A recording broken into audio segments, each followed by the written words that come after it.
Well, hi again, everybody, and welcome back to another edition of Diamond Chat, courtesy of Dr. Karen Kramer in Grafton. Tim Alcorn with AM 930 WEOL, Shaun Bennett with the Chronicle Telegram.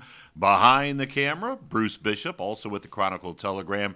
Great to have you with us for another edition of Diamond Chat. Boy, our Diamond Chat videos are winding down, but boy, baseball and softball, it's heating up. Yeah, it's, again, thanks to all the viewers out there. I'm still getting a lot of comments. The numbers are there. People are enjoying it, and I like that. So I just got to, if you have any ideas, too, we came up with some ideas for the segments, walk-off segment. We've done some things, but if you have ideas to add to the show, feel free to put comments in. We're always kind of thinking of ways to make it better, but it's been a lot of fun so far. It has, but as I said, hard to believe it's winding down. But, man, we've got some ground to cover not only today but in the remaining few weeks. So, Bruce Bishop, your job behind the camera is to fire the topics at Mr. Bennett and yours truly. So here we go. Let's do it. And the keeper of the clock. We must not forget keeper of the clock. He loves that title. That's right. The most important title of all.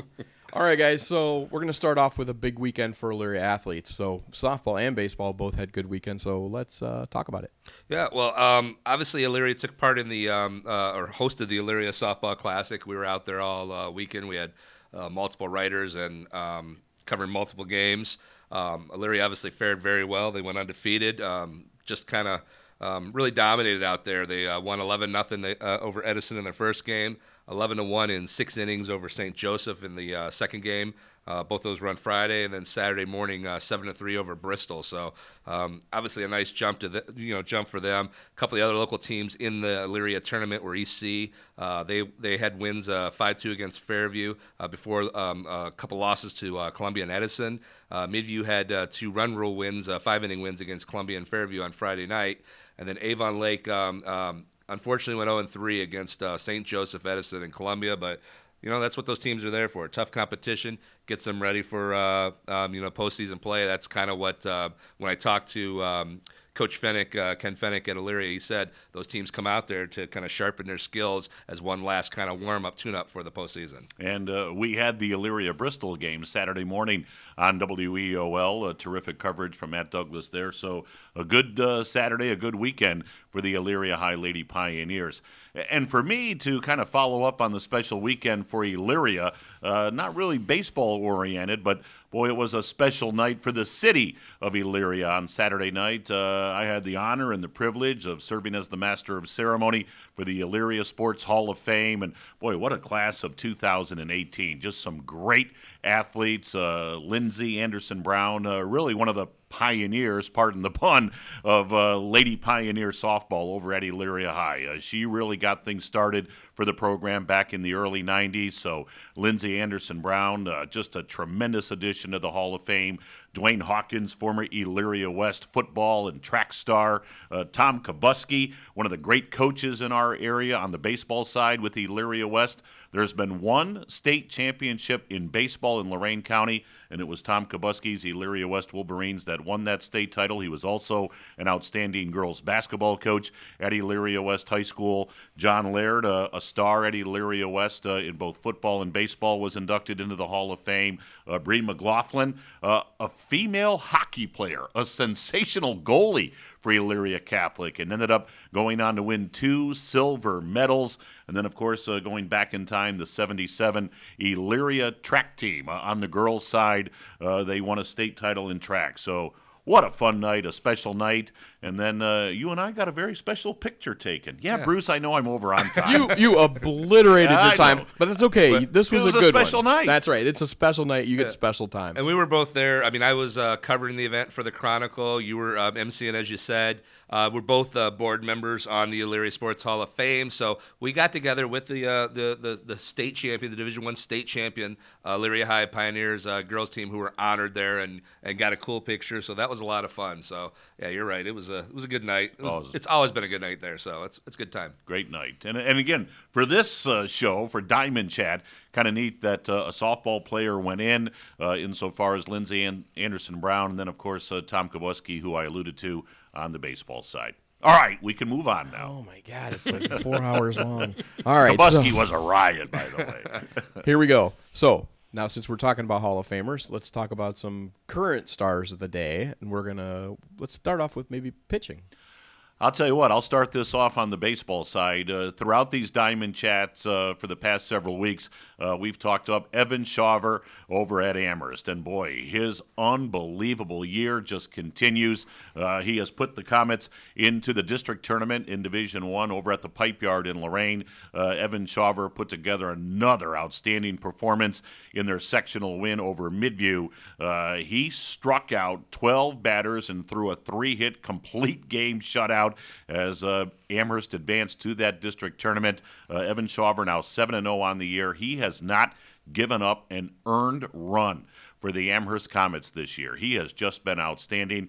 And another young man that has been great on the hill, we mentioned John Laird, Elyria Sports Hall of Fame inductee on Saturday night. Well, his son, Jack Laird, over at Elyria Catholic, he's putting together a great season as well.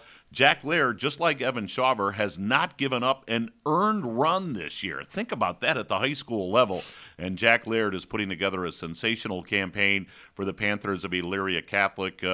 We'll have their game on WEOL when they open up tournament play on Thursday. So depending upon when you're watching this, may have happened, may have not. But Jack Laird over at EC, hats off. Great season to you on the mound. Yeah, on the softball side, lots of great pitching performances.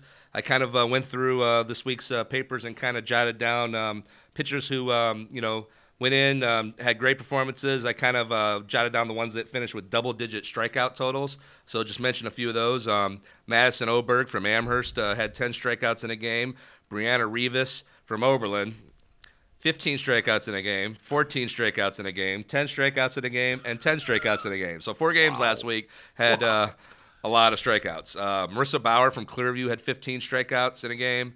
Liz Allen from Clearview, freshman, 14 strikeouts in a game. Izzy St. Peter of the Championship Elyria Pioneers had 12 strikeouts in a game. Sydney Campbell of Keystone, 10 strikeouts in a game. Ashley Strauss of Firelands, 11 strikeouts in a game. Ashley Cassio of EC, saw her last Monday, 10 strikeouts in that game. And Peyton Regal, another freshman from Wellington, 13 strikeouts in a game. So the girls have been getting it done, going out on the circles there, and the pitching circles, and lighting it up. Big time power arms. Yes, no absolutely. doubt about that. They're fun to watch. Okay, so other side of pitching obviously is hitting, right? Is that how this works? That's Hitting. right. If you're not pitching, you're hitting. You're hitting. That's right. That So is correct, let's talk hitting then. Who wants to go first? I'll go off. This is, again, I went through last week the papers and went with 3 hits. There's about 90 girls that had 3 hits. So we're going to go 4 hits or better. And we're going to start out with Mackenzie Cornwell from Amherst, had 5 hits in a game this week. So nice, huge performance from her. Then the other ones, Michaela Cruz from Lorain had a 4-hit game. These are all 4-hit games. Talia Harris from Lorain, Megan Allegretto from EC, Katie Weaver from Midview, Amanda Chrysler from Amherst, 2 times last week. Casey McGraw from Amherst, Lauren Kacher from Amherst, 2 times last week. Tanja Hannibal from Clearview, Rachel Meese from North Ridgeville, Lexi Hall from EC, Brianna Rivas from Oberlin, 2 times last week, including all those strikeouts. She had a great week. Nisa Regal from Keystone, Gabby Shackelford from Midview, Marcella McMahon from Midview, Mackenzie Cornwell from Amherst, McKenna Jablonski from Magnificat, an Avon Lake resident from Magnificat, and Gracie Fry from Vermilion, and Mary Carosella from Vermilion. Boom, under time. Who has time to go through all these box scores? That's what I do want. this guy. When you're in print journalism and you're sitting on the sports desk waiting for stories to come in, you're looking through old newspapers. That'd be me. All right, next topic. No, you got his hitting yet. Seriously, oh, that's right. Yeah, seriously need to know. On my hitting side. I seriously need to know how much time he spends working on this. Who's got time to look at all these box scores? Well, I'll tell you what we do on the radio side. We go out and cover games live on the radio.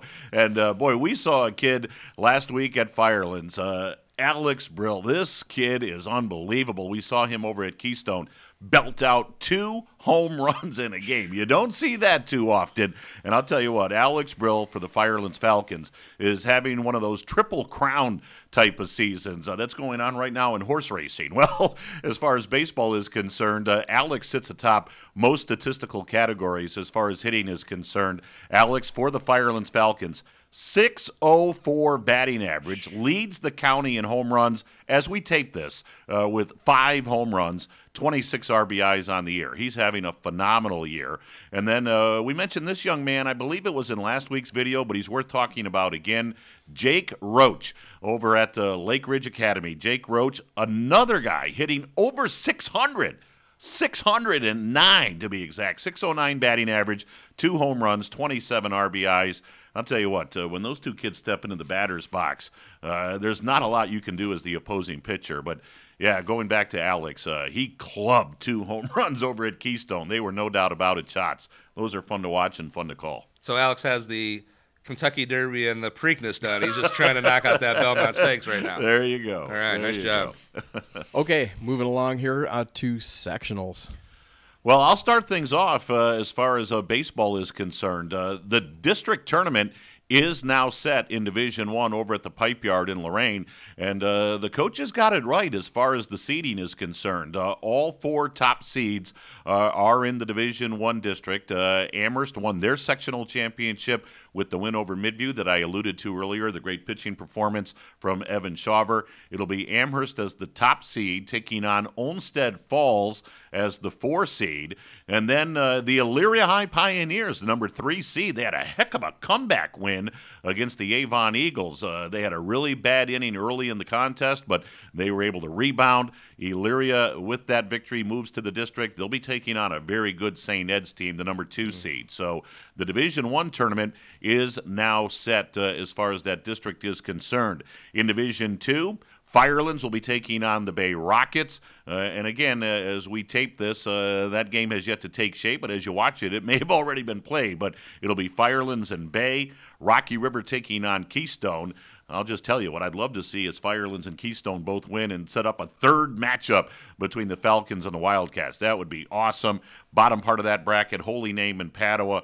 And Brookside, don't overlook the Cardinals. They're the number 3 seed, and they'll be taking on Fairview. And then in Division III, it'll be Elyria Catholic in as the number 1 seed. I mentioned that earlier. Wycliffe is the 4 seed in the top bracket. Down on the bottom, Kirtland is 2.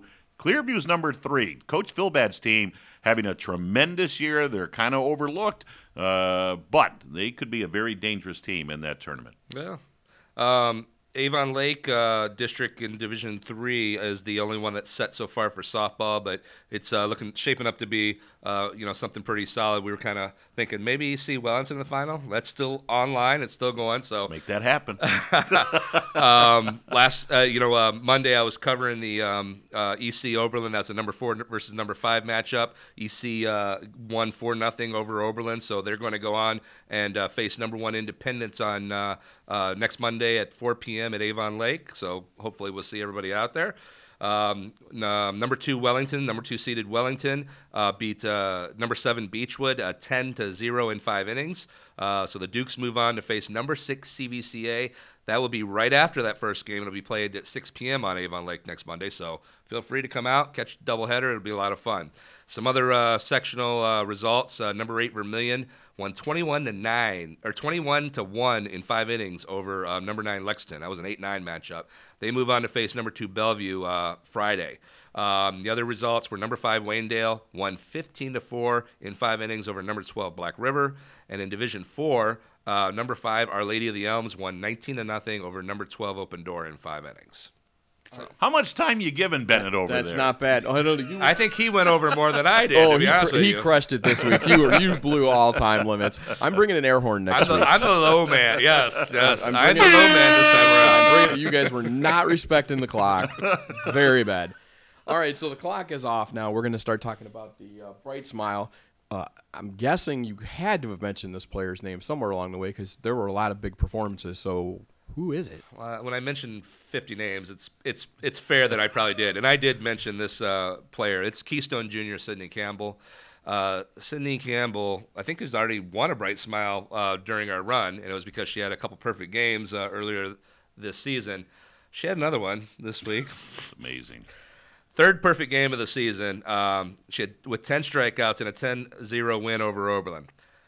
Sydney Campbell is 22-0 with a 0.12 ERA.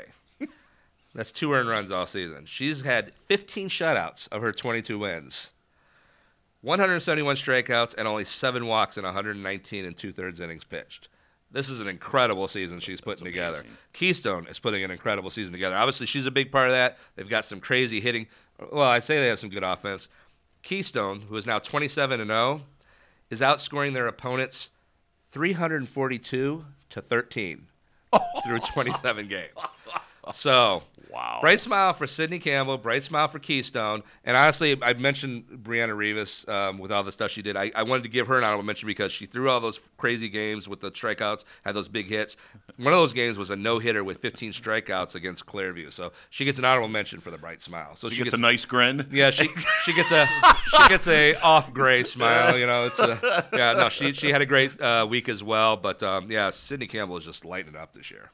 All right. Those are amazing numbers. Yeah. Oh, my goodness. It is. It's something phenomenal. Wow. All right. Last thing we do for this week, we're going to talk about the walk-off. And, boy, I know it's Tim's. I'd almost like to run 2 walk-offs after Shaun gave me a sneak peek of what his next one's going to be.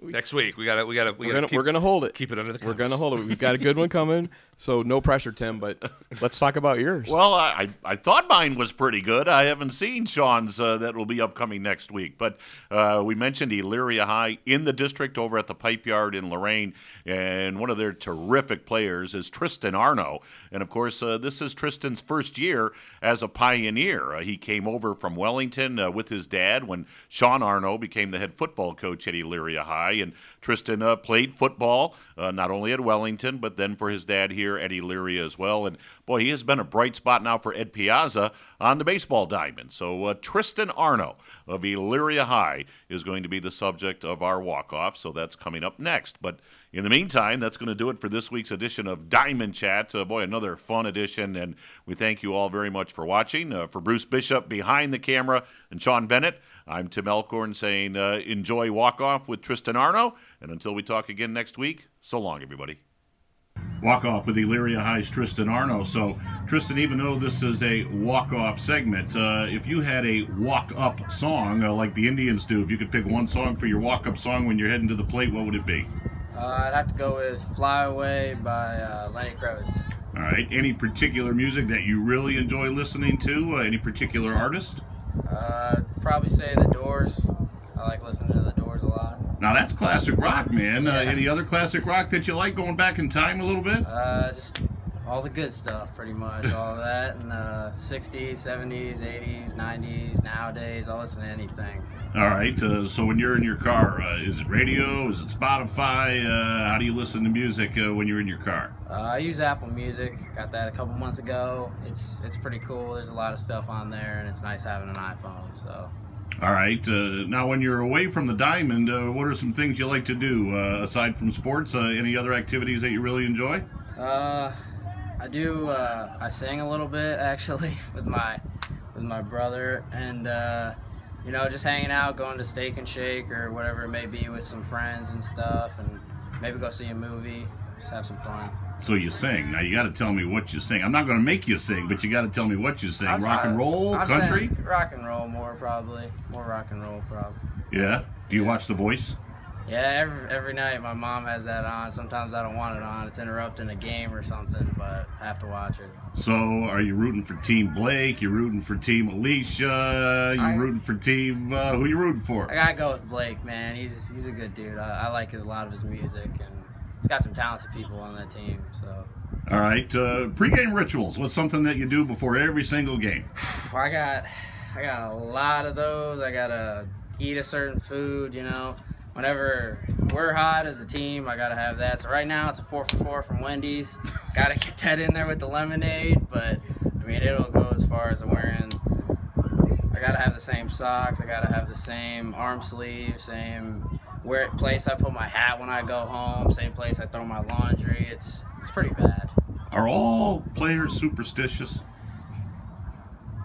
No, not all of them are. We got a good bit of superstitious guys on the team, but not every one of them is. A couple of them really could care less.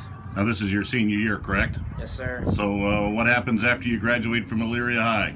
I'll be playing football at Mount Union, so and then we'll see whatever happens from there. Anything about your senior year that stands out? Any favorite memory? It was really cool being with my father and brother on senior night for football, and this whole baseball season has been a great memory that we can hope we can keep going, moving forward, and keep winning. All right, one final question for you. You mentioned you're playing football at Mount Union, but I'm sure you've got some baseball memories as well, whether it's here at Elyria or from your childhood. What's your favorite baseball memory? My favorite baseball memory is probably 6th grade. My dad was actually the coach, and we were on the White Sox, and I hit a 3-run home run in the championship game that we ended up winning. I remember that like it was yesterday. All right, man. Walk off with Tristan Arno. Congratulations on a great season and a great career. Thank you, sir.